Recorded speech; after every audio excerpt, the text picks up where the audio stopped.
యథార్థంగా అడుగుతున్నాను. ప్రతిరోజు మనం ప్రార్థన చేసేటప్పుడు ఆధ్యాత్మిక అవసరతల కొరకు దేవుని దగ్గర రోధించే వాళ్ళు ఎంతమంది ఉన్నారు ఇక్కడ? ప్రభా నీ కృపావరాలు నాకు అని అడిగిన వాళ్ళు ఉన్నారా? ప్రభా ఆధ్యాత్మికంగా ఇంకా ఎదగడానికి నాకు ద్వారం తెరవని అడిగిన వాళ్ళు ఉన్నారా? అయ్యా వాక్యం అర్థం కావట్లేదు, వాక్యం నేర్పించమని అడిగిన వాళ్ళు ఉన్నారా? ప్రభా ప్రార్థనలో ఎదగలేకపోతున్నాను అయినా ప్రార్థన నేర్పించు అని ఎవరైనా అడిగిన వాళ్ళు ఉన్నారా?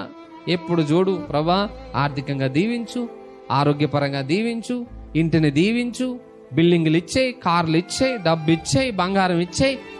ఎప్పుడు లోక సంబంధమైన వాటిని అడుగుతామే తప్ప ఆధ్యాత్మికమైన విషయాల గురించి ఎప్పుడైనా అడిగామా?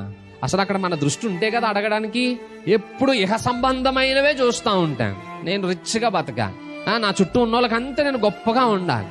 ఏదైనా ఉన్నదానంటే ఇక రెక్కలు వచ్చేస్తే మనకి ఎంత ఎగిరిపోతామో పైకి. చేతిలో 10,000 ఉంటే అయిపోగానే నేలను పడి చతికిలు పడతా ఉంటాం.